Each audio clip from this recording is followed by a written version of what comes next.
Já comecei a gravação, tá? Tá bom. Boa noite para todos e todas. Sejam todos muito bem-vindos. Essa noite aqui que a gente reservou para conversar um pouco, né, sobre docência, sobre fazer docente, né, sobre prática pedagógica, como uma aula inaugural do curso que estamos organizando no município de Mesquita, né? Então, nós somos a equipe de professores do projeto de extensão Dialogia, proposta de interação sobre ideias forças da docência, né? Então, é através desse projeto que a gente chega às pessoas, né, sempre pensando em formação continuada. O ano passado nós trabalhamos com algumas lives, e lives formativas, né, sempre falando sobre temas referentes à docência, né? E agora, esse ano, a gente está oferecendo um curso de formação continuada para professores alfabetizadores, né, especificamente do município de Mesquita. Mas essa live, né, ela é aberta para que outras pessoas também se aproximem, né, e queiram estar conosco. A gente sabe que tem outras pessoas por aqui que não são do município de Mesquita, né? A gente certifica pelas horas. Então, sejam todos muito bem-vindas e bem-vindos. A gente se propõe a conversar sempre, né, a dialogar e trocar experiências desse nosso lugar da docência. Somos todos professores, professoras, né? O Dialogia, né, ele nasce do CAP-UERJ, né, que é de lá que vem a equipe de 9 professores que integram esse projeto de extensão. Mas nós convidamos pessoas, né, de diversos lugares para conversar com a gente, né, para interagir conosco, porque para nós interessa muito saber como são as práticas de outros lugares, né, como é que são as experiências em torno da docência de outros lugares. Hoje, para abrir essa aula inaugural do projeto de extensão e do curso voltado para a alfabetização, a gente traz um diálogo sobre alfabetização pós-pandemia. E convidamos 2 professoras que queremos muito bem, né? E para conversar conosco, para nos estimular a refletir sobre esse tema, né? A pandemia nos afetou de um modo muito forte, né? A todos nós, aos docentes, às crianças que estão na escola, às equipes pedagógicas, todos nós fomos afetados diretamente por esse período em que estivemos afastados da escola. E quando a gente retorna para a escola, a gente percebe um contexto, né, que fez falta. Faz falta estar na escola, é isso que a gente percebe, né? A gente gosta de estar na escola. E aí, quando nós voltamos para a escola, para o ensino presencial, e nos afastamos desse período remoto, ao qual vivemos um grande tempo, né? O que nos aguarda? O que nós temos, né? O que nós enfrentamos, que desafios, que dificuldades. Todos nós temos alguma coisa para falar nesse sentido, tá? Então, a proposta desse encontro de hoje é começar uma conversa, né, sobre a alfabetização pós-pandemia. E a gente trouxe 2 convidadas. Eu vou abrir aqui para lembrar o nome completo. A professora Jonei Carla Baião, minha colega de trabalho, professora do CAP-UERJ e também do programa PPGEB, lá do CAP-UERJ também, né, o programa de mestrado. E temos a professora Laila Sucini, que ela está no Pedro II e é mestranda desse programa de mestrado lá do CAP-UERJ, né? Nós teríamos também a professora Josele, mas ela precisou não estar conosco, ela passou por uma cirurgia hoje, né? e, infelizmente, não está conosco. Então, a gente vai ter um momento de fala das meninas, das duas professoras, né? E vocês fiquem atentos, porque depois a gente abre um pouquinho para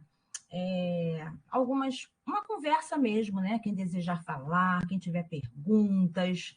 Pode ser assim? Podem ser, meninas? Meninos, eu acho que sim. Então, vamos começar. Eu passo a palavra, então, para a Jonê,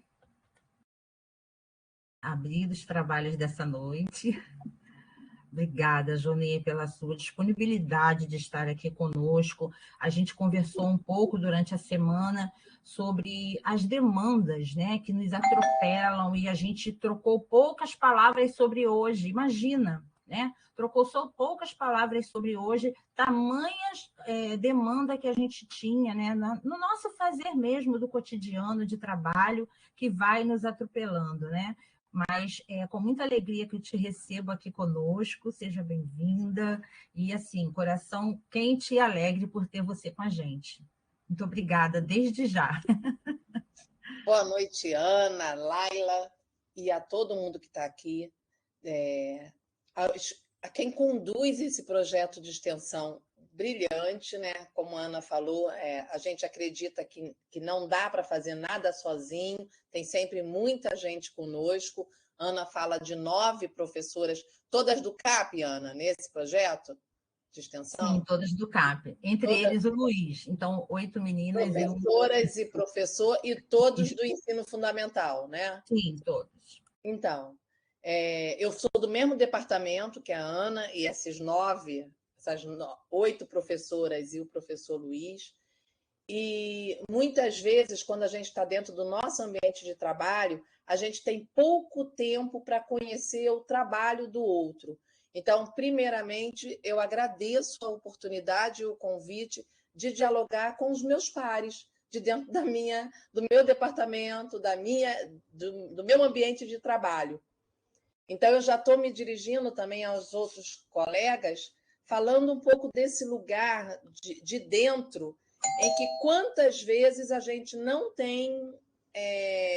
cria, nós mesmos não criamos oportunidades para esse diálogo interno. Ou quando criamos, nem sempre temos o que eu vou chamar aqui ao longo da nossa conversa, ouvidos para ouvir. Às vezes, o lugar de estrangeiro nos permite esses diálogos, não é?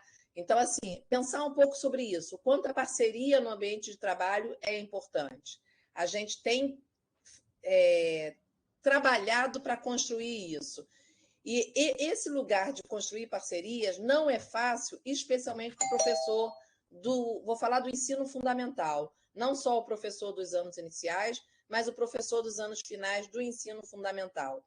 Porque nós temos um trabalho que exige muito de nós, tanto do fazer pedagógico quanto do emocional, do nosso, enquanto pessoas, enquanto sujeitos. E muitas vezes essa exigência dos nossos trabalhos nos afasta de nós mesmos, nos afasta do nosso fazer. Mais adiante eu vou conseguir, acho que, deixar um pouquinho mais explícito o que eu quero dizer com isso. Toda vez que eu começo a falar, eu acho que todo mundo aqui já passou por isso, vem junto um monte de fantasmas, de medos, né? Se estamos sendo compreendidos ou não. Então, quando eu ficar perguntando, entendeu? É mania de professora. Ana, primeiro, tá explícita aí a apresentação ou tá pequena? Tá pequena, você pode botar naquele modo... Pleno, né? Sim. Espera aí que eu vou botar. É que quando eu boto naquele modo, eu não apareço. Eu sei. Eu vou fechar a câmera e deixo um pouquinho enquanto você estiver apresentando e depois a gente volta. Eu vou ficar assim e vocês vão me dando pistas, senão... Tá? Fica tranquila, tá bom. Tá. Então, mais uma vez, lindo projeto, dialogia, é disso aqui que a gente vai falar um pouco, dessas trocas, dessas interações sobre o nosso fazer, sobre a nossa docência. Eu e Laila, conheço Laila também há algum tempo. Laila é novinha, eu nem tanto, mas a gente já trabalhou juntas no CAP, Hoje Laila está no Pedro II e eu no CAP. E também somos parceiras lá no PPGEB, como falou a Ana. E eu e Laila, nós conversamos para trazer um pouco aqui para essa conversa da noite sobre alfabetização pós-pandemia. Estamos aprendendo com as nuvens, com os corpos, com sentimentos, palavras, ritmos. Estamos aprendendo com... Janê, você já está compartilhando, a gente não vê. Não, não acredito. Tô. Tá, sim, gente, é só abrir lá, porque fechou a apresentação. Clica no quadradinho do lado direito, embaixo, que vai abrir para todo mundo. Tá. Porque eu ampliei a tela. Sim. Okay. Agora aparece? Eu é que não tinha visto, me perdoa, tá? Te interromper. Não, tá visível sim, é porque quando alterou, fechou o quadradinho da apresentação. Então, todo mundo, todos os usuários precisam clicar no botãozinho, lá no quadradinho do lado direito, tá? Já foi, obrigada. Então, o desafio dessa nossa conversa, né, que eu e Laila pensamos, repito, aprendendo com as nuvens, corpos, sentimentos, palavras, ritmos, é o aprender com. E aí a gente começa com um pouquinho de Conceição Evaristo, quando ela diz, né, nas suas doces e duras e firmes palavras, ela fala um pouco sobre sonhos. Conceição diz: os sonhos foram banhados nas águas das misérias e derreteram-se todos. Os sonhos foram moldados a ferro e fogo e tomaram a forma do nada. Os sonhos foram e foram. Mas as crianças, com bocas de fome, ávidas, ressuscitaram a vida, brincando anzóis nas correntezas profundas. E os sonhos, submersos e disformes, avolumaram-se engrandecidos, anelando-se uns aos outros, pulsaram como sangue raiz nas veias ressecadas de um novo mundo. E aí a gente pergunta, né, como estamos nessa perspectiva de alimentar sonhos, alimentar os nossos sonhos, os sonhos das nossas crianças, esses sonhos que anelam-se e que formam novos mundos, ou velhos mundos ressignificados. A palavra anelar aqui me chama muita atenção, né? Que é essa ideia de aliança, de estar junto, né? De um coletivo. Então, como estão nossos sonhos? Onde estão? Acho que essa é um pouquinho do nosso desafio. Eu sou professora no CAP de turmas de terceiro ano, que a gente entende lá no CAP UERJ, sem a formalização da lei, peraí, gente, a gente entende esse terceiro ano como fechando o ciclo de alfabetização. Quando eu digo que sem a formalização da lei, que lá no CAP não tem nenhum documento que diga que há um bloco do primeiro ao terceiro ano. Não há. Há um acordo interno entre as equipes e as professoras ao longo de muitos anos. Eu estou no CAP há 19 anos, e há 19 anos, por exemplo, do primeiro para o segundo ano, a gente não trabalha com reprovação, a gente trabalha com bloco único. E muitas vezes a gente estende esse bloco para o terceiro ano, outras vezes nem tanto. Eu estou com essa turma há 3 anos. Eu vivi com eles a alfabetização em tempo de pandemia, né? É a turma que em 2020 entra no CAP, 2021 vive o segundo ano em tempos pandêmicos, e agora, em 2022, estamos no terceiro ano, num prédio, e num prédio novo. Essa foto aqui é a foto em que 2 crianças... Foi uma foto de ontem, né? Preciso dar o crédito aqui, que é a foto da professora Marcela Constant, que trabalha comigo em bidocência. Ontem nós discutíamos em sala um texto sobre os saberes. Era um texto que a gente chama da revista Ciências Hoje das Crianças, sobre a formação de nuvens, sobre as nuvens. E aí o texto começa falando das nuvens, o que elas nos inspiram, como nós vemos as nuvens no céu, até depois chegar a discutir as questões meteorológicas, os desastres naturais e toda a questão que envolve tempo, nesse sentido de olhar para a natureza, fenômenos da natureza. E aí, quando as crianças descem para o recreio, em sala eu brinquei e falei assim, vamos olhar as nuvens. Elas deitam no pátio e olham para o céu. Então, assim, é um pouco desses corpos e desses movimentos que vão além do aprender lendo um papel, lendo um texto, que às vezes nós adultos e escola esquecemos, porque a gente vai perdendo um pouco isso. Em nome de um ensino conteudista, em nome de uma informação única, mediada pela palavra e pela palavra escrita, a gente foi perdendo outras formas de aprender e de conhecimento. Esse texto, ele falava, inclusive, sobre a meteorologia do tempo com os equipamentos, né, com os instrumentos que a gente tem, o IMET, né, por exemplo, de precisão para as previsões de tempo. E aí a gente conversando com as crianças sobre como que outros povos observam esse tempo. Nós discutimos a poluição e tantas outras questões. O que eu quero chamar a atenção aqui é sobre a vontade dessas crianças em ocupar o seu recreio, deitando no pátio e olhando as nuvens. Todas fizeram isso? As crianças todas da turma 33? Não. Aquelas que se dispuseram a aceitar o desafio de olhar as nuvens e de encontrar o melhor ângulo para olhar as nuvens, né? Como esse aqui. E aí a gente começa falando, quer dizer, estou começando o tempo todo, né? É interessante. Joanê, só um minutinho. A apresentação mudou. Saiu de onde estava a foto, voltou para o início sem a apresentação em si. Você alterou alguma coisa aí? Alterei. Obrigada, Márcia. Eu estava com dois abertos e aí eu mexi. Eu vou de novo compartilhar.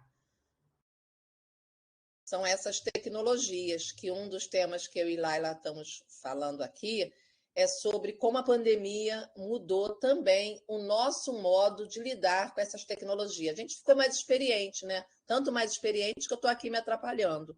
Mas, em tese, a gente ficou. Agora foi, Márcia?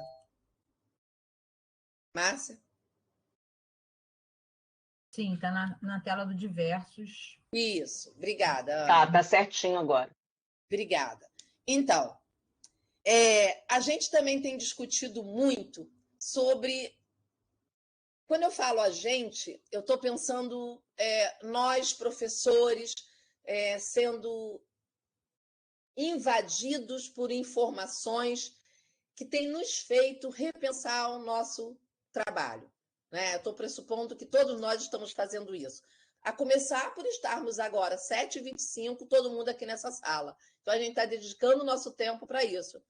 Então, acho que eu não estou tão enganada nisso. E uma das questões que a gente tem discutido nesse nosso tempo é sair de um lugar universal, de um lugar singular, para cada vez mais olhar para a pluriversidade e para as pluralidades. Então, a gente desafia a pensar diversos modos de viver, diversos modos de avaliar e diversos modos de lidar com os conhecimentos.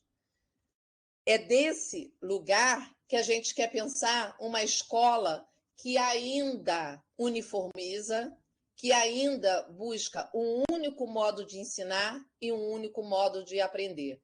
Que escola é essa? A instituição escolar que a gente tem, que se atrela a um currículo, que se atrela a uma seriação, né? Seja ano escolaridade ou seja série, que se atrela ao tempos de avaliação, trimestres ou bimestres, que se atrela ao ensino, né? Preso. Tanto que quando preparávamos esse slide, eu e Laila resolvemos não colocar aqui os sentidos de ensinar e aprender. Né? Esses dois verbos, ou esses dois substantivos, né? Ensino e aprendizagem, não estão aqui nessa tela, porque a gente quer pensar sobre modos de viver, modos de avaliar e modos de lidar com os conhecimentos. E aí, agora eu vou dividir um pouco com vocês algumas produções das crianças pensando sobre esses modos de viver, de avaliar e de lidar com os conhecimentos. Essa atividade aqui é de uma criança, do Davi, posso dizer o nome? Eu não tenho... Né, eu acho que isso a gente também vai ganhando um pouco da subjetividade dessas crianças, né? Elas deixam de ser qualquer criança e passam a ganhar forma e aparência e vida. Esse menino é o Davi Pablo, que detestava as aulas online. Todas as vezes que ele aparecia na tela, ele aparecia na cama, irritadiço. E quem tomava a frente, né, da tela, muitas vezes era a mãe dele, que também tinha dificuldade, assim como muitos de nós, com a tecnologia. Então, ela aparecia com dificuldade de abrir a tela, não sei o quê, e a gente ali ajudando. E quando o Davi aparecia, ele dizia, não quero, eu estou com sono e estou cansado. Até que a gente foi tentar descobrir qual o interesse do Davi. E como vocês estão vendo aí, o interesse dele era pelo Flamengo. Ele é apaixonado por futebol. E aí uma criança que não escrevia, que estava aprendendo somente a conhecer letras, se desafiou primeiro pelo desenho e depois para tentar produzir os nomes dos jogadores do time do Flamengo. Então, quem é flamenguista reconhece aí quase o time todo, né?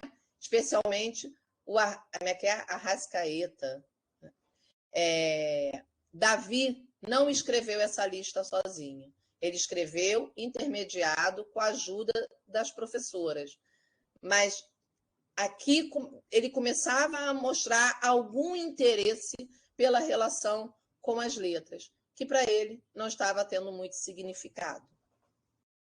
É uma forma de lidar com o conhecimento e a relação de afeto, de vida. Para que usar as letras, né?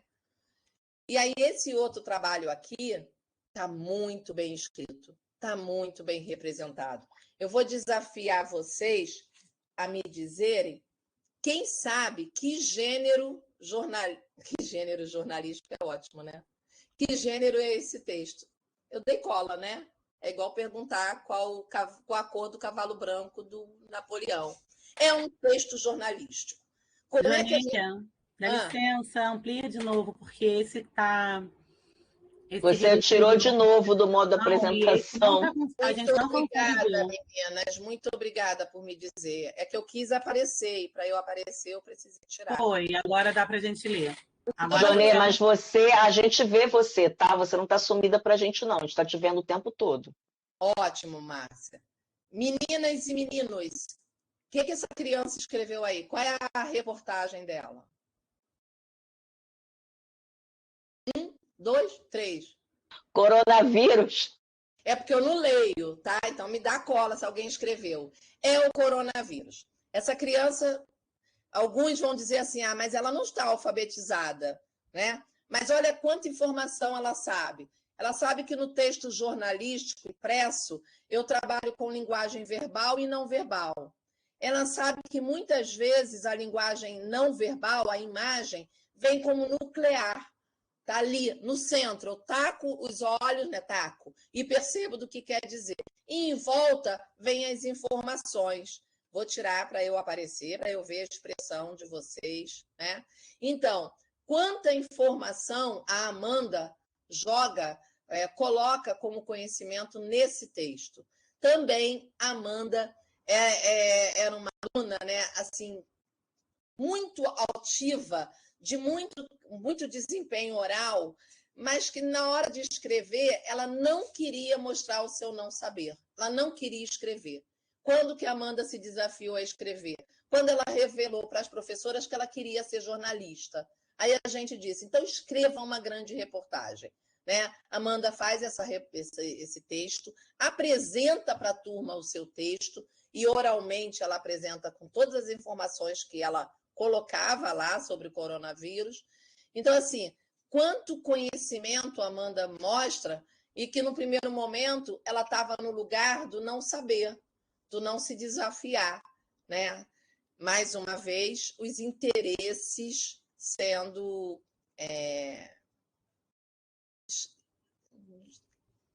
buscado, né? Como que eu posso chegar até a criança?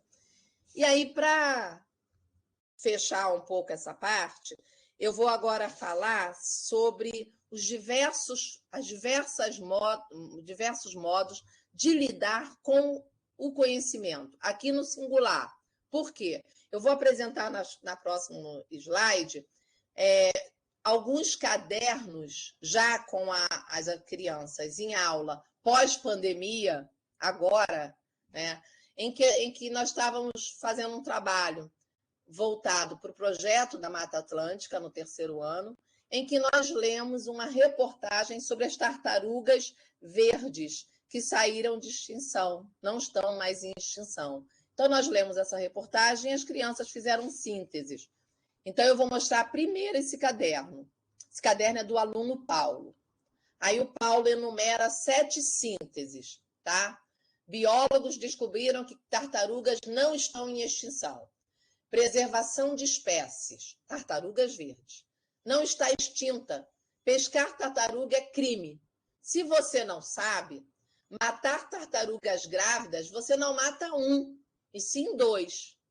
Pegam tartarugas, identificam e sei lá, eu vou voltar a esse sei lá. Colocam o nome nas tartarugas, tipo Joãozinho. Aí ele bota a fonte, que é do jornal O Globo, e ele bota um aviso aqui, não polui os mares. Aí agora, deixa eu aparecer aqui de novo, antes de eu ir para o segundo caderno. O que me chama a atenção nesse texto do Paulo? Vocês reparam que ele diz assim, é proibido matar tartaruga. Quer ver? Aqui. Aí ele fala, pegam tartaruga e identificam, sei lá.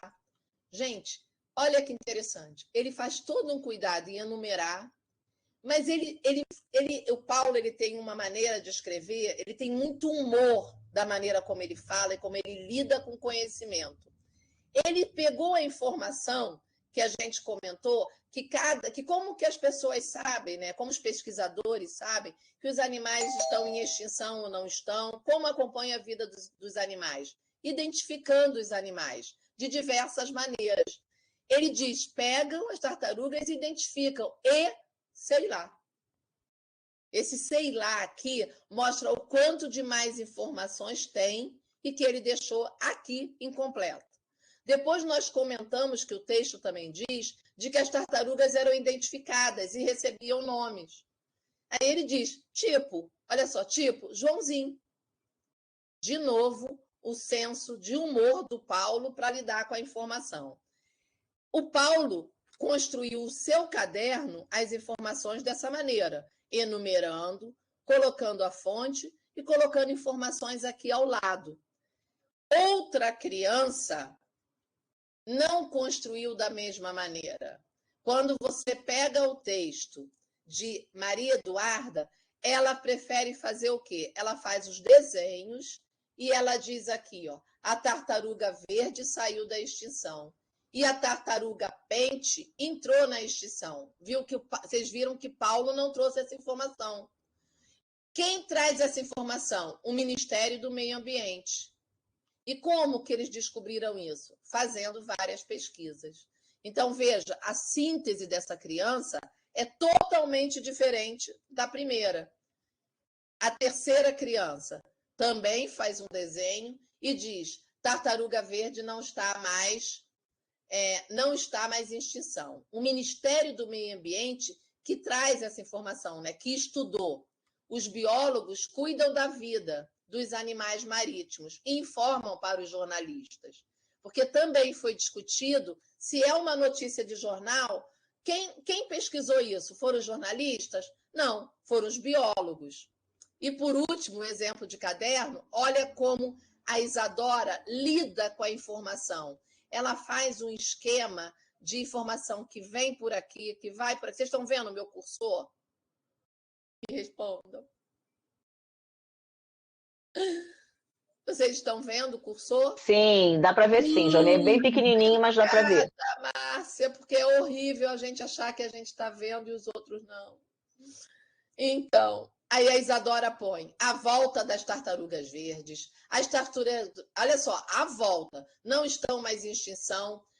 Para todos nós sabermos disso, pela notícia, teve que passar pela informação do Ministério do Meio Ambiente. E biólogos tiveram que estudar isso, né? E eles, para chegar até a gente. E as tartarugas vivem felizes nas baías da Guanabara. Então, olha, aí ela bota aqui, ó, nós também não desmatem. Ela faz um monte de informação distribuída pelo caderno dela, de modo totalmente diferente. Então, assim, eu tenho 4, trouxe exemplo de 4, né, mas eram 20 cadernos, de maneira diferente, como estavam lidando com a mesma notícia. A diferença não está só na síntese, está em como eu organizo a minha informação. Porque é claro que na escola a gente pressupõe que existe uma informação melhor de lidar, não é? A gente tem quer dizer, há um modo tradicional de se pensar a organização do conhecimento, mas o modo que Paulo, Maria Eduarda, Isadora ou João Vitor organizam são muito diferentes, muito diferentes. E para terminar a minha fala, para eu dar chance para a Laila, eu trago um desenho da Isabela. Aqui a Isabela faz a tropa da turma 33. E aí ela desenha 21 crianças. Ela não deixa nenhuma das crianças de fora. Vocês estão conseguindo ver? As crianças, o Theo de óculos. Não, né? Vocês não estão vendo, mas vocês estão A gente consegue ver, só que o desenho é pequeno, mas dá para identificar alguma coisa assim. Obrigada, Márcia. Você é a melhor aluna que eu tenho. Você me dá retorno. É igual a banda de Tim Maia. Oi?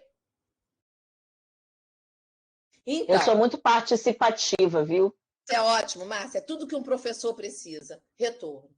Uma professora também. Então, esse desenho da Isabela, ele é para gente... Quer dizer, eu já tirei ele de tela, daqui a pouco eu volto. Qual é o objetivo de trabalhar esse desenho? É para a gente pensar um pouco sobre... ou para eu pensar, né? Não sei se vocês andam pensando a mesma coisa, mas eu tenho pensado muito sobre como na escola os movimentos marginais de aprendizagem estão acontecendo. Eu tenho trabalhado desde a minha dissertação de mestrado com o que eu chamo de escrita marginal, que é aquela escrita que acontece paralela à aula que o professor está dando, paralela à aula que nós, professoras, estamos dando. Enquanto eu estava ensinando o texto das nuvens, né, estava lendo um texto de 3 páginas para criança de 3º ano, a Isabela parava, olhava para mim e desenhava. Olhava para mim e desenhava. E aí me lembra muito um texto do Drummond, muito antigo, que eu não consigo recuperar tão fácil, que o Drummond falava do professor em sala de aula. Quando o aluno dormia, o que o professor ia fazer? Aumentar o tom de voz? Acordar o aluno? Repreender? Não. Segundo Drummond, o professor abaixava a voz para deixar o aluno descansar das canseiras da vida. Analogia a esse poema do Drummond, todas as vezes que eu vejo emergir os trabalhos das crianças desse modo paralelo, eu entro em conflito entre chamar atenção, para prestar atenção no que eu estou explicando, ou parar a minha explicação e admirar o fazer da criança. E parabenizar por essa produção de conhecimento paralela que está acontecendo ali. Gente, eu não quero ser poeta de um mundo caduco, de novo trazendo Drummond, né? E fantasiar que é muito fácil lidar com isso na sala. Não é. Mas é para instigar a nós o quanto a gente busca uma unidade em sala de aula, num universo tão plural. Observemos o que acontece enquanto a gente está dando aula. Se a gente conseguisse filmar e observar, a gente ia ver um mundo paralelo. E que isso não quer dizer que não estejam aprendendo. Isso não quer dizer que não estejam botando em ação diferentes conhecimentos. Eu e Laila vamos voltar a falar já já sobre as dificuldades da pós-pandemia. Eu vou anunciar, mas a gente volta, né, Laila? A gente vai falar das dores que nós, professoras e crianças e famílias, estão vivendo nesse momento. Eu ia começar a falar hoje, mas comecei nervosa, falando de mais de 600, quase 680 mil mortos no Brasil. Junto a isso, o medo que ainda nos abala.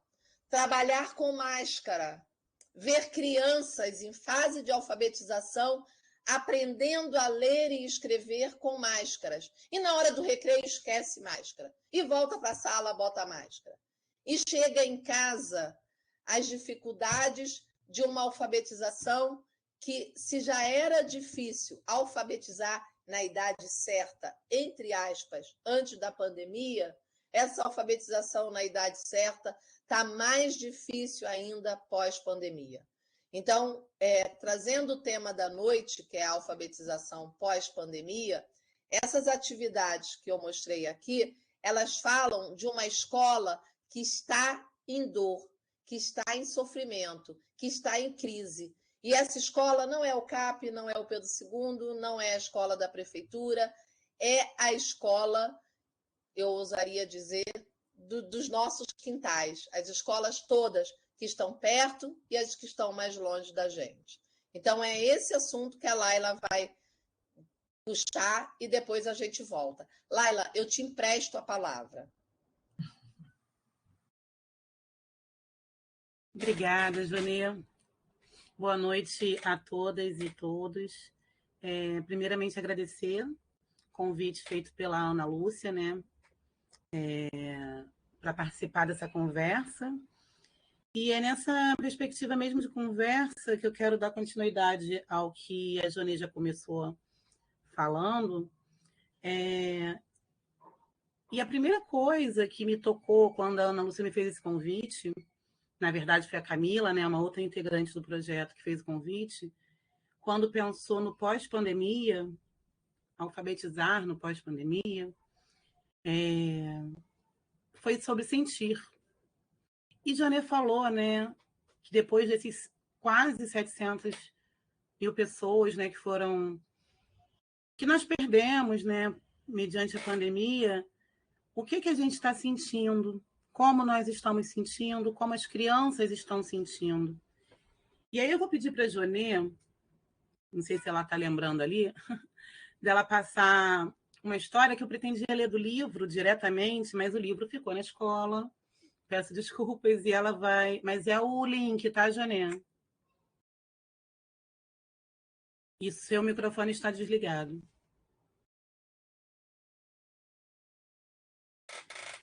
Que eu vou fazer a leitura desse livro.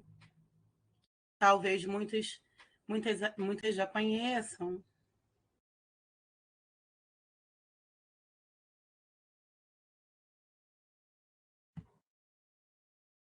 Joanê, eu acho que eu vou pedir para você fazer a leitura do livro, porque está bem pequenininho para mim a imagem.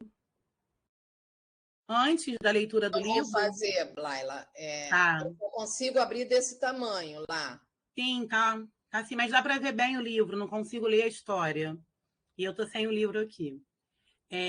Primeiro, eu queria pedir que vocês vissem, né, que vocês vejam a página, né, a capa do livro, o que vocês estão vendo, o título, Pedro Vira Porco-Espinho, de Janaína Tokitaka. E pensem o que tem, o que vocês acham que vem nessa história, né? O que essa história vai contar. E vou pedir para a Johnny contar, e depois a gente vai conversar um pouquinho sobre esse sentir nesse momento pós-pandemia, com as nossas crianças e com os nossos sentires e sentimentos também. Pedro Vira Porco-Espinho, Janaína Tokitaka. Pedro é um menino assim, gosta de dinossauros, de brincar com os amigos, desenhar e ganhar carinho. Mas às vezes, de repente, sem aviso de mansinho, Pedro vira porco-espinho. Se a irmã pequena berra, o cachorro late, rosna e ele perde seu carrinho, Pedro vira porco-espinho. Se a mãe chega atrasada na saída da escola só porque errou o caminho, Pedro vira porco-espinho. Se tem festa da prima, casamento da titia e ele quer ficar sozinho, Pedro vira porco-espinho. Se é hora de dormir e o que Pedro quer é pega-pega, em vez de voltar para o ninho, Pedro vira porco-espinho. Se o dia está feio e cai o maior toró bem na hora de ir ao parquinho, Pedro vira porco-espinho. Mas se abre o sol de repente, ganha bolo de chocolate, abraça apertado de vó ou joga bola com o vizinho, Pedro desvira porco-espinho, rapidinho, rapidinho.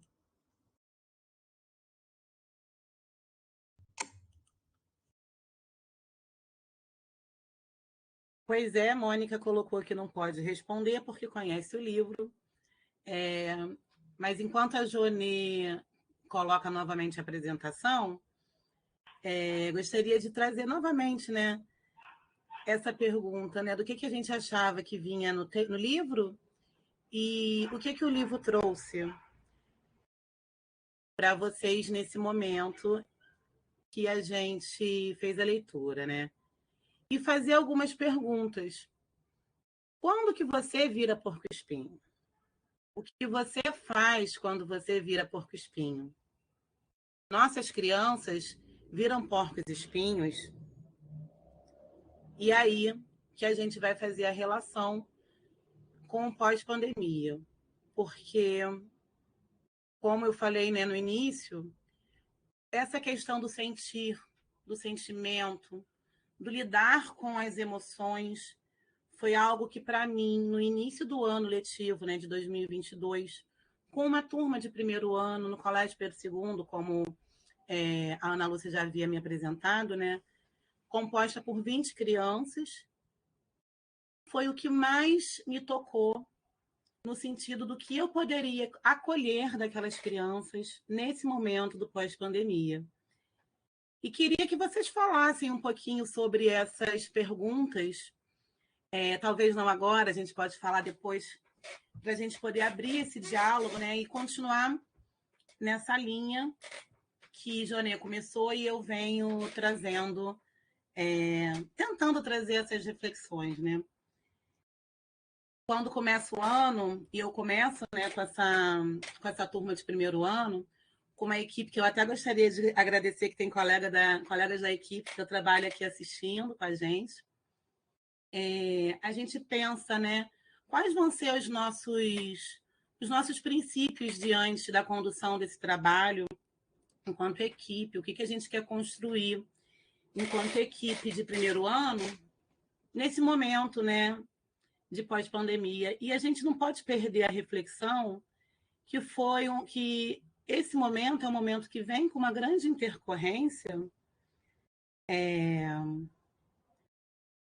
por conta da pandemia, que levou da gente, de modo geral, esses 2 anos, de 2020 e 2021, da escola presencial. Muitas escolas recorreram, nesses 2 anos, ao ensino remoto, de forma emergencial, inclusive com crianças pequenas na educação infantil. Eu tenho um filho chamado Francisco, eu acho que alguns aqui, né, muitos aqui conhecem, que começou a pandemia com 1 ano e meio e ficou 2 anos com ensino remoto, um bebê, né? Assim como os nossos alunos de primeiro ano, nossas alunas de primeiro ano, que não tiveram essa vivência da educação infantil na pré-escola. Muitos voltaram no final do ano passado e tiveram ainda o finalzinho do ano, né? Presencial, alguns voltaram no início de 2021. A minha turma, especialmente, de modo geral, quase todos fizeram realmente esses 2 anos remoto. E o relato que as crianças trazem, que as famílias trazem no início do ano de 2022, é que foi uma dificuldade muito grande para as crianças num processo de adaptação a essa escola. E um processo de adaptação relacionado mesmo à questão do coletivo, de como lidar com o grupo. Crianças que não viveram esse coletivo aos 4 anos, que não viveram essas trocas com colegas, né, com os seus pares, aos 4, aos 5 anos, e que chegam no primeiro ano, assim, a gente vai aprender a ler e escrever.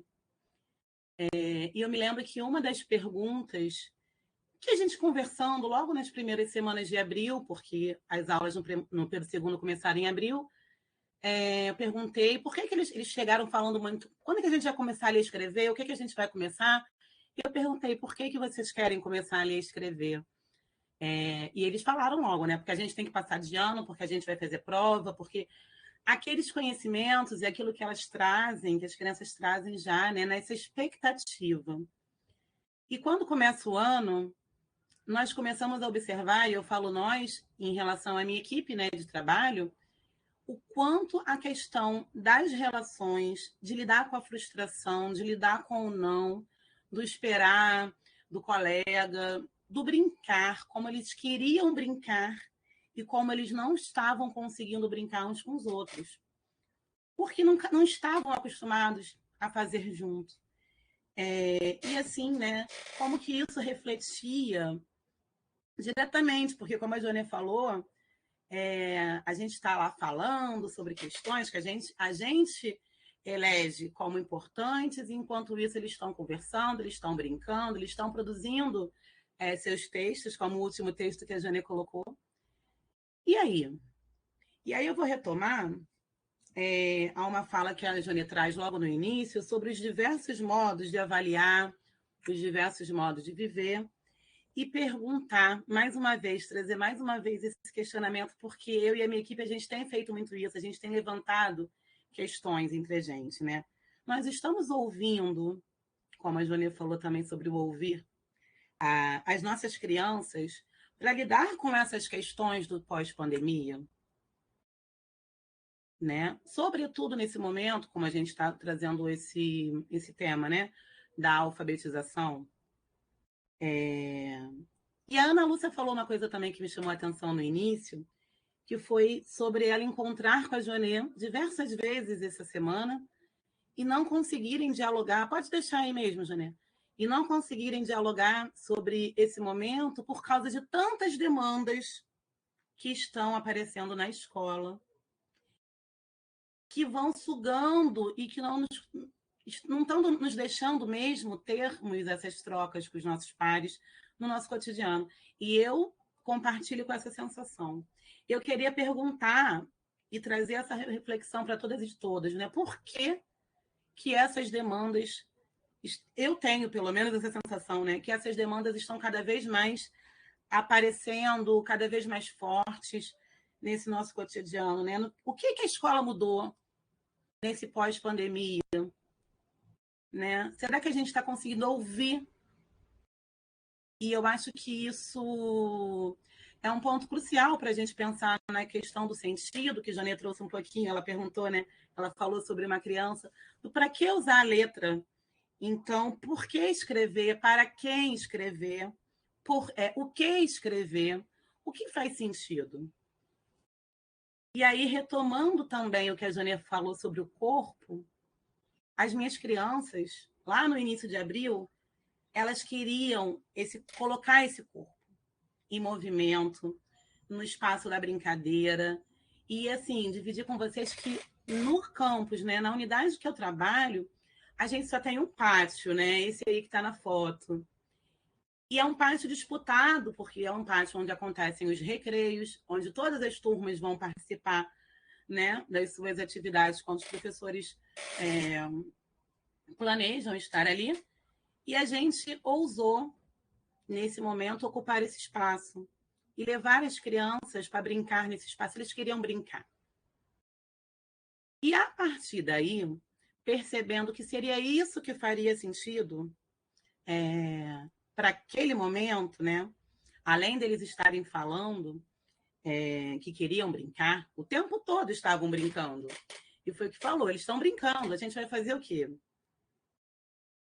Dar espaço para que essa brincadeira faça sentido nesse processo de alfabetização, ou fazer como a Jânia falou, vamos parar, não está na hora de brincar. E considerando esse pós-pandemia, também no espaço da brincadeira e nos jogos e no estabelecimento das regras e dos combinados, na própria brincadeira, a gente vai conseguindo perceber e conseguindo ajudar as reflexões a respeito do porco-espinho que aparece para cada um. Porque a criança que não consegue estabelecer ainda, né, a compreensão das regras de uma brincadeira, a criança que quer porque quer que seja do jeito dela, mas ela vai precisar entrar em um acordo coletivo, porque ali são 20 crianças que vão brincar juntas. E como nós, enquanto adultos, né, que também sentimos, que também estamos vivendo esse pós-pandemia, podemos acolher essa frustração, podemos acolher essas atitudes reativas que muitas vezes as crianças estão tendo, esses conflitos que aparecem nesses momentos de brincadeira, para que eles possam se fortalecer diante desse momento realmente pós-pandemia, porque a gente não sabe o que foi que aconteceu com cada um dos nossos estudantes, das nossas estudantes nesse momento, para que eles, além da ausência, né, do contato da escola presencial. Então, nessa foto que eu trago para vocês, as crianças estavam brincando. Foi uma das primeiras brincadeiras. Nós fizemos uma lista de brincadeiras possíveis no pátio, de brincadeiras possíveis na sala, porque é isso, nós também temos uma limitação de espaço que precisa ser discutida e colocada para eles. E aí, eles fizeram a gente brincou primeiro de vivo ou morto, e aí eu levei uma proposta que estava caminhando, né, dialogando com a matemática, que a gente brincasse de dentro e fora. E um estudante foi quem conduziu a brincadeira. Ele falava dentro, fora, em cima da linha. É que talvez aqui na foto não dê para perceber tanto, mas tem uma linha riscada de giz no chão. Então, eles faziam esses movimentos do dentro, pulando, do fora, pulando, em cima da linha, pulando, e eles se divertiram e brincaram.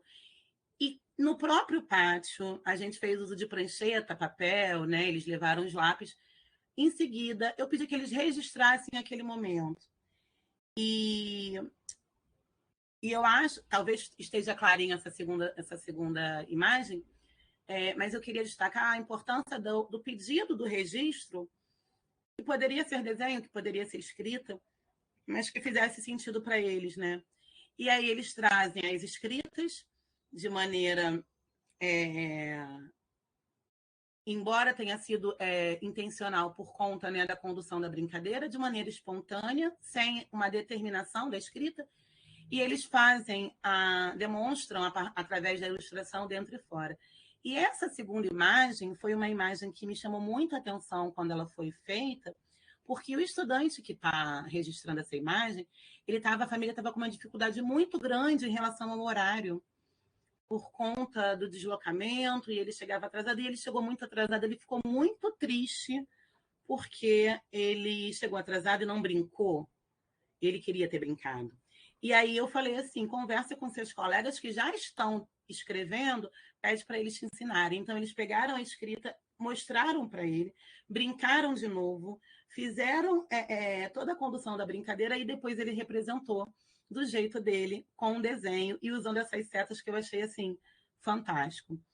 Então, eu trouxe essa experiência para poder dividir com vocês que, embora a gente, muitas vezes, muita gente tem falado, né? Ah, foi um tempo perdido, eles não viveram. A gente precisa lidar com o agora e acolher esse corpo, dar espaço para esse corpo, né? De modo que eles possam vivenciar e que eles possam aprender também a lidar, que eles tenham recursos, que eles tenham ferramentas para lidar com isso.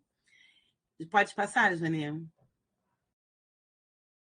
E aí, Janê falou uma outra coisa muito interessante, que foi, né, quando a gente faz aquele planejamento, que foi uma outra coisa que eu escolhi para dividir com vocês, sobre o planejamento que a gente faz, e aí, de repente, outras coisas estão acontecendo na sala de aula, e a gente precisa parar e pensar, não, peraí, o que está fazendo sentido agora? E o que aconteceu, né, com esse pós-pandemia? A gente começou a ter relato das próprias crianças e a gente começou a observar que as crianças estavam fazendo uso do banheiro, jogando papel higiênico no vaso, papel no chão, e as famílias se colocaram sobre isso e eu conversei com eles. Eu falei, tá, vocês estão muito incomodados, o que a gente pode fazer? E fizemos aquela roda de conversa, eles levantaram várias possibilidades de o que não se pode fazer no banheiro. E aí eu falei, mas vocês já sabem, nós temos uma escola com 20 turmas. Como é que a gente pode? O que a gente pode fazer? Então, assim, nesse momento eu tinha realmente parado, eu abri mão daquilo que a gente estava encaminhando, porque aquilo ali estava gerando uma questão para as crianças, porque eles estavam incomodados, porque estavam recebendo uma bronca, de modo geral, e eles estavam, a gente não está fazendo isso, tem alguém fazendo. E esse espaço é nosso, a escola é nossa. Então, eles trouxeram essa reflexão e eu falei, então, como é que a gente vai poder falar para todas essas crianças que usam esse mesmo banheiro? E aí eles tiveram essa ideia de escrever cartazes. Esses cartazes acabaram, com essa projeção, acaba ficando pequenininho, mas eles foram colar os cartazes, né? E isso gerou um envolvimento do grupo, porque eles tiveram que se organizar. Não, peraí, não tem banheiro só no meu andar. Tem banheiro no térreo, tem banheiro na quadra, tem banheiro no andar de cima. Então, eles organizaram de modo que a turma se dividisse, que teria que ter cartaz em cada um dos andares, em cada um dos banheiros. E eles foram escrever, se organizaram, e eu fiquei surpresa, muito positivamente, o quanto eles se mobilizaram para poder se organizar, né? E eles produziram os cartazes com muita autonomia, inclusive aquelas crianças, né, que estavam escrevendo, usando todos aqueles conhecimentos de desenhos e de reproduções e de escrita mesmo com as letras, mas que a princípio a gente olha e não vê sentido, foram provocadas a pensar sobre esse movimento da escrita e as crianças se ajudaram porque aquela escrita precisaria ser lida por todas as pessoas da escola, né? Então foi muito rico perceber o quanto que a escrita fez sentido e o quanto isso veio deles, mobilizando para a escola, né? Então aí nesses cartazes, tá? Não pode gastar o papel do rolo de papel. E essa frase eu escolhi porque eu pensei, eu trouxe para eles, como é que a gente não vai gastar o rolo de papel? A gente precisa usar o papel. E aí eles fizeram depois outros cartazes falando, não coloquem papel na pia. Porque o que estava acontecendo, que estavam encontrando papel, pia aberta, com papel ali dentro. Então, eles mesmo fizeram a avaliação da própria escrita, refletiram sobre aquilo que estavam escrevendo e deram continuidade aos textos uns dos outros. Então, o que escreveu não pode gastar papel do rolo de papel, teve a continuidade da sua produção pelo colega que diz, não pode colocar o papel na pia, né? Então, eu trouxe, dividindo isso com vocês, porque foi uma experiência bacana que a gente construiu, e foram esses pontos a respeito do sentir e do fazer sentido. E agora eu quero retomar aquelas perguntas lá do Porco-Espinho, porque Mônica, se não me engano, escreveu aqui no bate-papo, dizendo assim estão nossos alunos, quando eu falei do Porco-Espinho. E eu queria ainda, além de trazer essa afirmação, né, de assim estão nossos alunos, assim nós estamos também, muitas vezes. Então, voltar. Quando que você vira porco-espinho? O que nós fazemos quando a gente vira porco-espinho? Né? E como que a gente está ouvindo as nossas crianças nesses momentos que elas viram porcos-espinhos para lidar com esse momento pós-pandemia.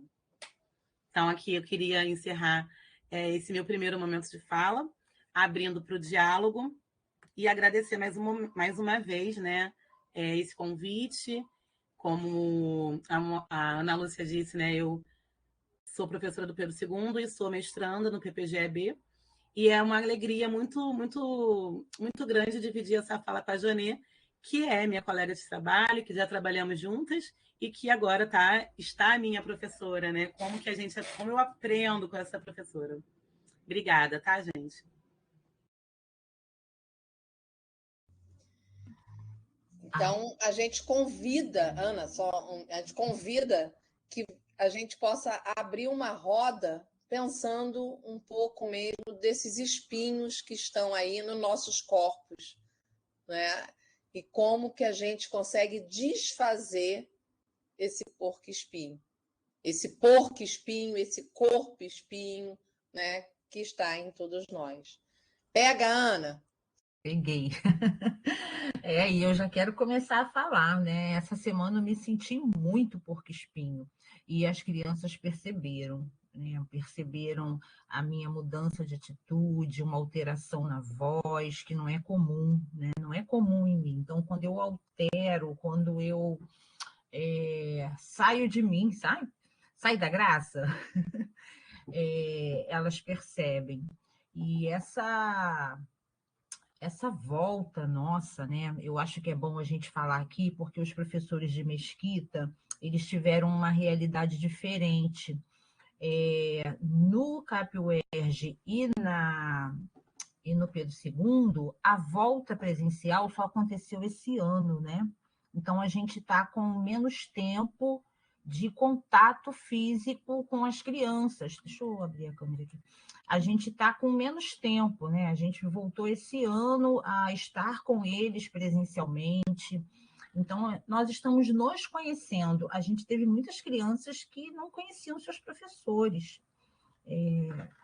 E aí, essa nossa volta, eu posso dizer que estamos todos porcos espinhos, crianças e adultos. Eu arrisco a dizer assim, né?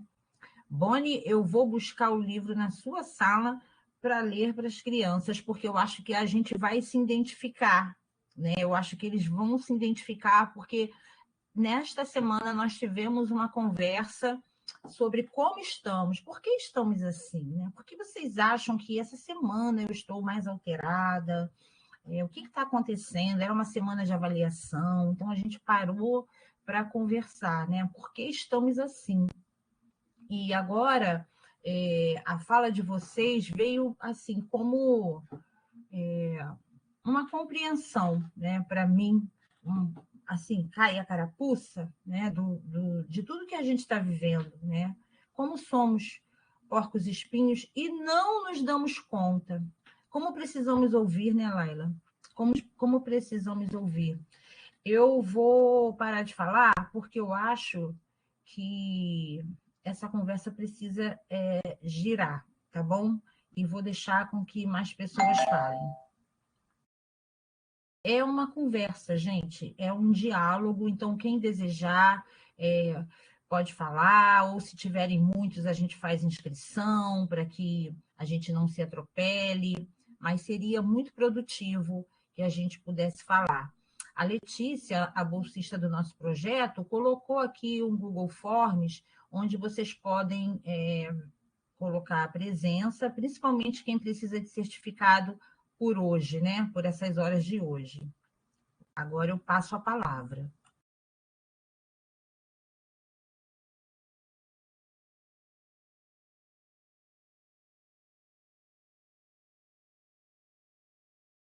Alguém quer responder essas perguntas sobre quando você vira porco-espinho, você está ouvindo as crianças que viram porcos-espinhos? Pode ser um fio condutor. Eu estou me identificando muito, que eu viro porco-espinho direto.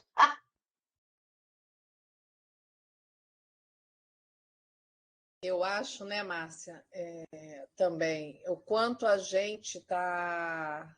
Eu tenho usado muito um termo que é como a sociedade está doente, a pandemia adoeceu todo mundo. A gente já vinha ouvindo isso na pandemia, né, que nós sairíamos, né? A gente vê isso. Quem sobreviveu, quem estamos vivos, né? Mas muito lenhados, como dizem os baianos, né? As marcas em nossos corpos, nossos corpos e mente está muito grande. E como gestores, né, de vidas, pelo menos nas nossas salas de aula, a gente está tendo que usar de ferramentas outras que a gente nem sempre, que nem a gente mesmo tem. Então, acho que tá difícil demais. Quem levantou a mão, vamos lá, alguém levantou a mão para falar. Sim, levantou.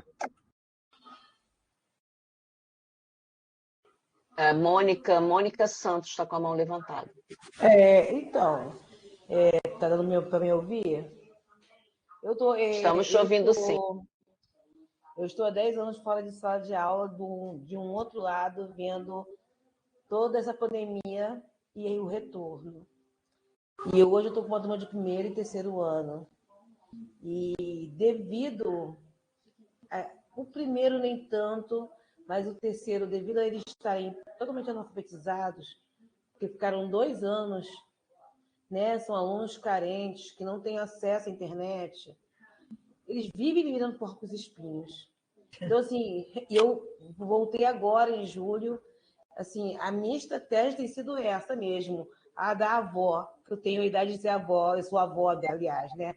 Com 52 anos, depois de 10 anos fora de sala de aula, mas a minha estratégia tem sido essa, é abraçar, é explicar, é conversar, é toda sexta-feira levar uma balinha, um pirulito, e eu, graças a Deus, estou conseguindo trazer a turma para a escola, mas assim, é muito triste ver o quanto eles estão a defasagem, e isso está me deixando meio assim acelerada, que eu quero ajudá-los. Assim, eu falei que a minha missão desse ano é que essa turma, principalmente essa turma, esteja no final do ano, pelo menos com um nível básico de alfabetização. Mas assim, aí eu viro porco-espinho, que tem horas que a gente tenta e parece que sai entre os dedos assim, sabe? Vai, aquela água escorre, é complicado.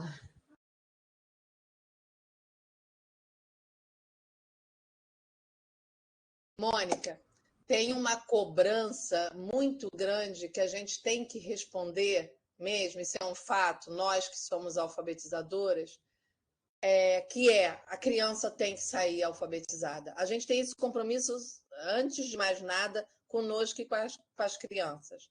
Então, eu compartilho da sua angústia, mas, assim, acho que a gente tem que conseguir cada vez mais repensar o que seja o alfabetizado. Porque é um tema complexo e que tem me mobilizado pensar o que seja a alfabetização, o que seja a nossa ansiedade. É fato que essas crianças que estão no terceiro ano e nas grandes redes, elas ainda, muitas, estão com uma defasagem muito maior, né? Eu sou professora aposentada da rede do município e fui professora do 6º ao 9º ano, em que muitas vezes alfabetizei no 6º ano. Então, o conceito de alfabetizar na idade certa, eu uso sempre com ironia, porque qual é a idade certa? Mas é fato que a gente não desiste de alfabetizar cotidianamente. E eu tenho cada vez mais me convencido de que a alfabetização é para além das letras. Cada vez que você, da sua maneira, leva a bala, leva o afeto, abraça, você tem eu tenho certeza, de que você está alfabetizando também. Você está desarmando corpos, você está desarmando armaduras que a sociedade está impondo a essa infância. Essa infância está sofrendo para ser infância, né? Essas infâncias, usando o plural. Porque a gente está atrás de um conceito de alfabetização, a gente está atrás de um sucesso escolar. Mas tem tantas as coisas, tantas, por trás desse sucesso escolar e por trás dessa alfabetização, que eu, Jonê, estou preferindo falar delas. Entendeu, Mônica? Eu estou aqui compartilhando com você só para te dizer do quanto eu, Jonê, tenho pensado sobre isso. Eu preciso buscar outras coisas, além de um sucesso escolar. Eu não sei por onde a gente vai, a gente só buscar o sucesso. Está frustrando todo mundo. Mas a gente quer, olha a contradição, mas a gente quer as crianças alfabetizadas. Assim, concordo com você, gênero, número e grau,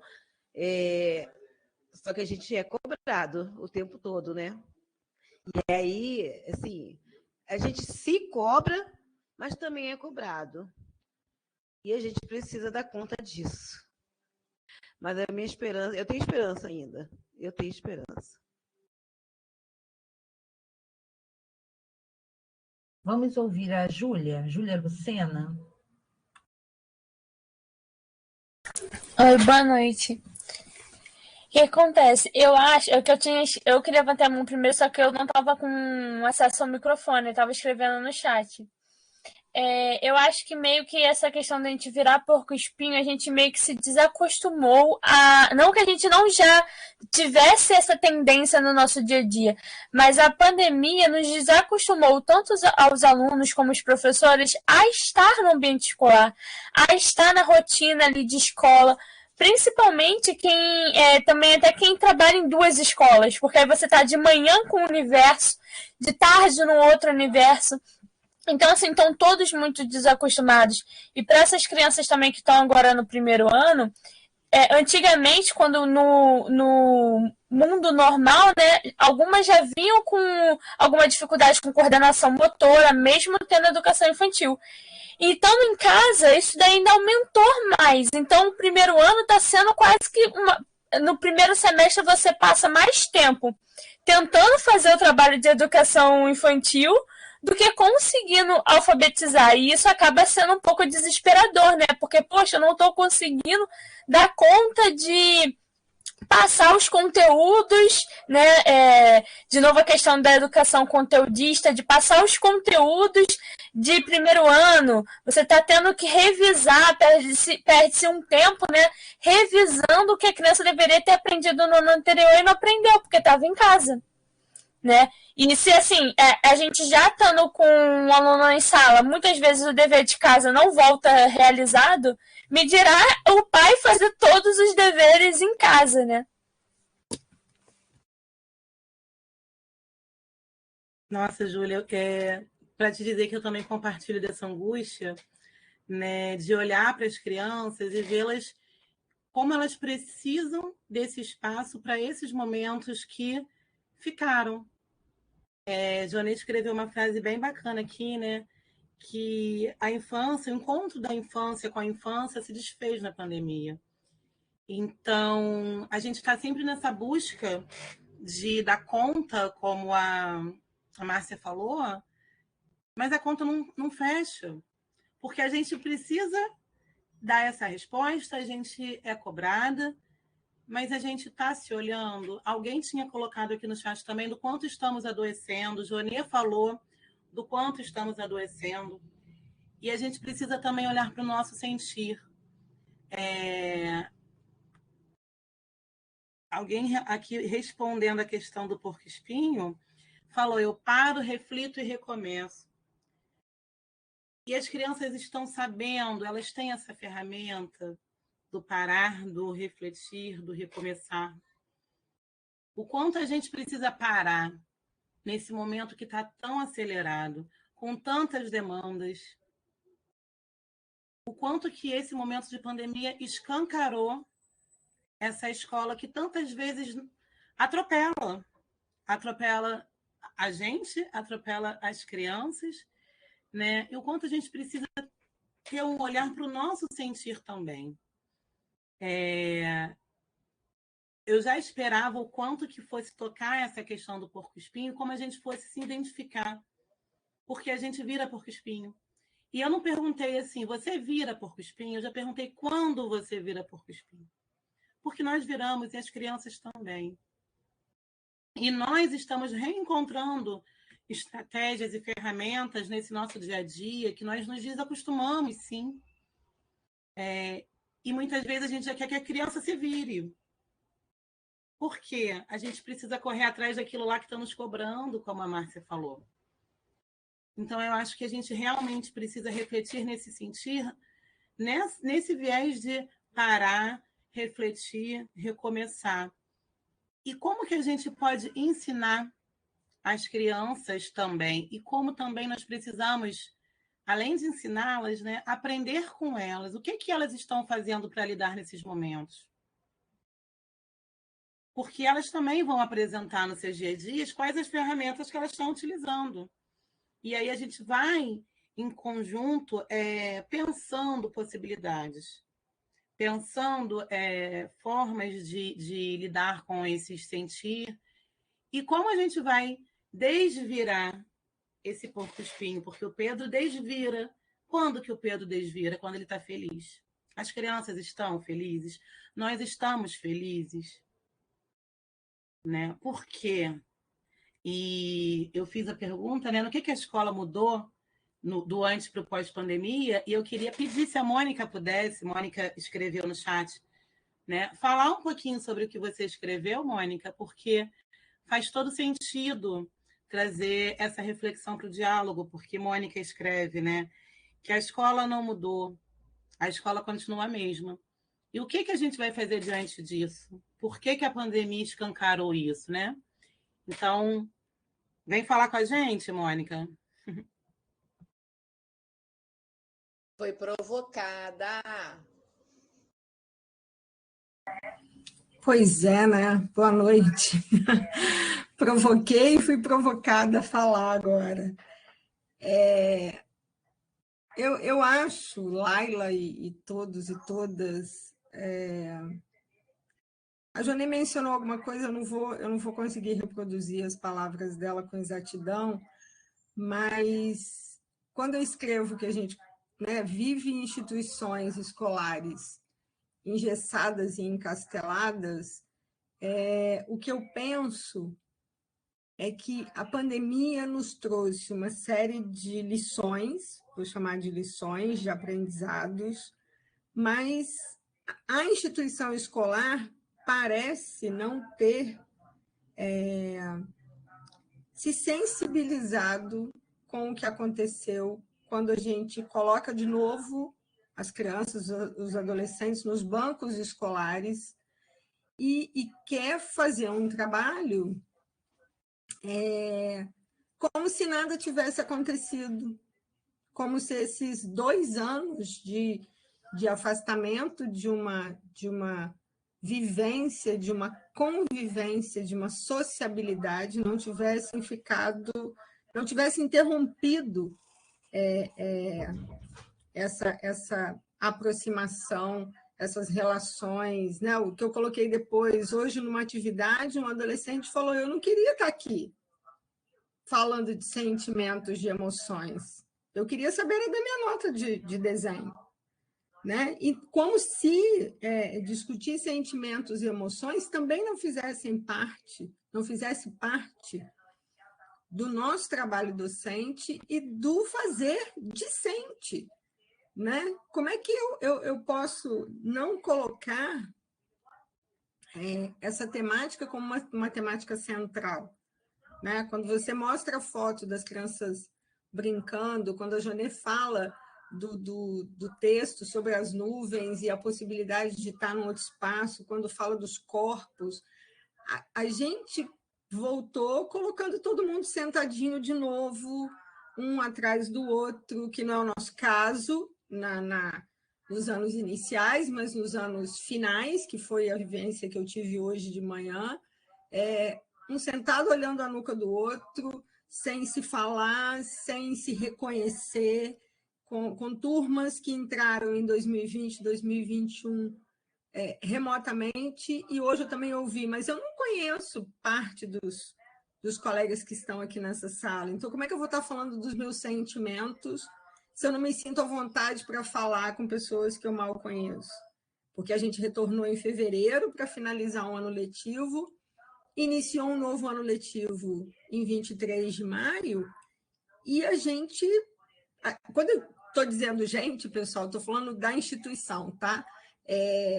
E aí a instituição ou as instituições não pararam para fazer uma reflexão, né? E aí eu não estou falando só do CAP, que é o meu local de trabalho, eu estou falando de uma maneira mais geral. Eu desconheço, se vocês souberem de algum lugar que tenha feito esse lindo trabalho de preparação, de acolhimento, de retorno para os bancos escolares, eu queria muito saber quem conseguiu fazer isso, quem conseguiu acolher, e acolher não só os estudantes, nos acolher também, os docentes, né? Os docentes que estão exaustos, os docentes que também vivenciaram um momento remoto desafiador para a grande maioria de nós. Enfim, era nesse sentido, né, do quanto a gente precisava ter feito uma reflexão sobre o que foi a pandemia e o que era voltar para o espaço escolar e vivenciar uma escolarização, um aprendizado, não sei exatamente que nome que eu dou, em outros moldes, diferentes daquilo que a gente fazia antes da pandemia. Não que eu concordasse, né, absolutamente com o que a gente fazia antes da pandemia, mas eu acho que faltou isso, esse acolhimento de todos, né, e meio que distensionar um pouco essa cobrança. E essa fala de hoje ficou na minha cabeça o dia todo, gente. Eu não queria estar aqui falando sobre isso, eu queria saber a minha nota da prova de desenho.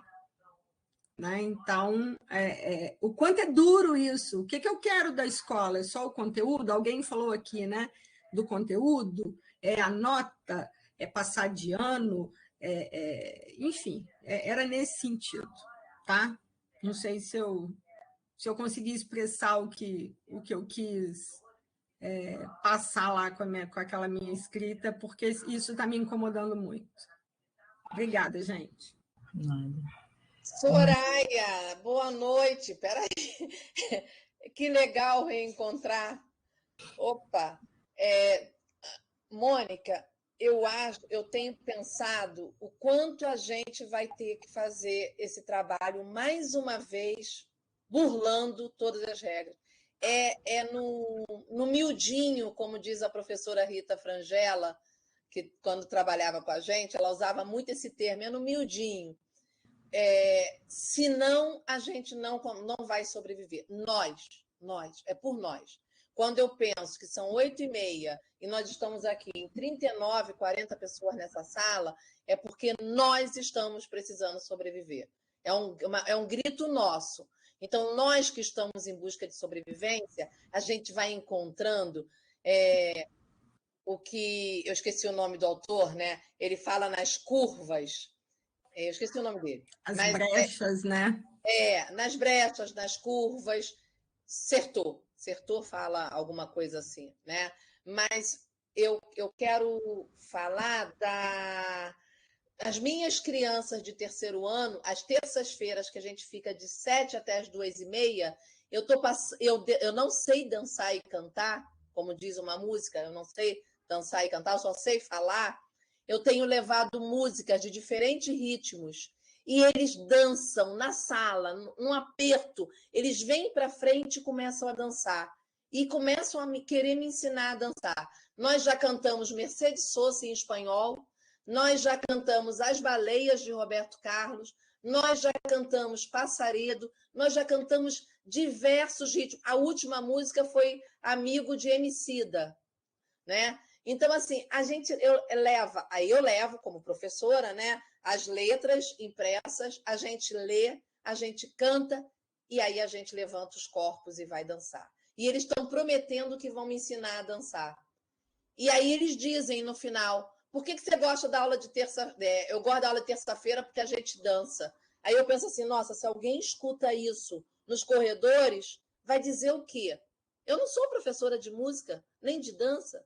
Eu sou alfabetizadora do núcleo comum. Mas que ninguém me escute, ainda que esteja sendo gravado. É nessas brechas.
Pessoal, eu acho que caiu sim, mas eu consegui retornar. O nosso combinado era... Vocês estão me ouvindo? Alguém me dá um sinal? Ana, te escuto. Caímos todos, né? Um tombo coletivo. Isso. Bom, eu vou encerrando, Jonê. A gente tinha aqui um combinado de 8h30 e bem no meio da sua fala, não sei se você quer retomar ou eu encerro Não, aqui. Ana, eu acho que deu para ouvir, né? Eu falei de dançar, que eu quero aprender a Sim, foi dançar. mesmo. Olha, gente, foi um prazer estar com vocês. Eu agradeço muito a todos que ficaram, né, até o final. Esse foi o encontro inaugural dos muitos que teremos, né? Dia 5, essa equipe estará aí em Mesquita com vocês, sexta-feira, né? E a gente continua essa conversa, porque por aqui ficou o gostinho de quero mais, né? Joni começou falando sobre os sonhos, né? Com a Conceição Evaristo, a gente passeou aí pelo tema, né? Da volta e descobrimos que todos viramos porcos espinhos, mas que é preciso revirar, né? Tomar de volta. A gente percebeu nessa conversa que a gente está precisando de mais espaços assim. A gente consegue perceber aqui, né?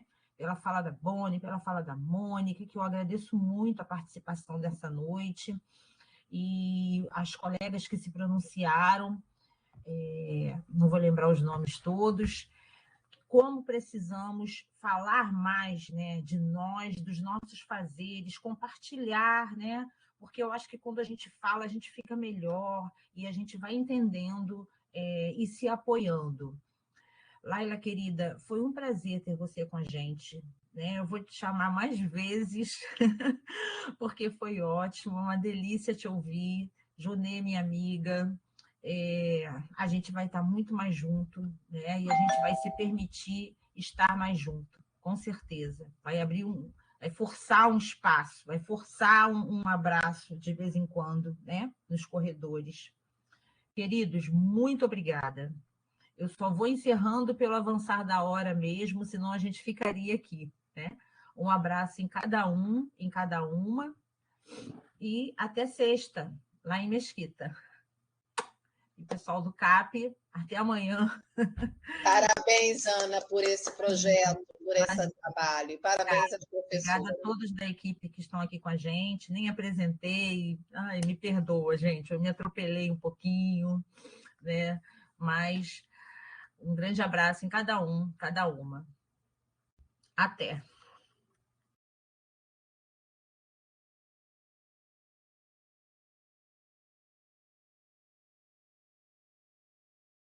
Márcia, você fecha? Vou parar a gravação e salvo, tá? Sabe o que eu queria fazer? Uma foto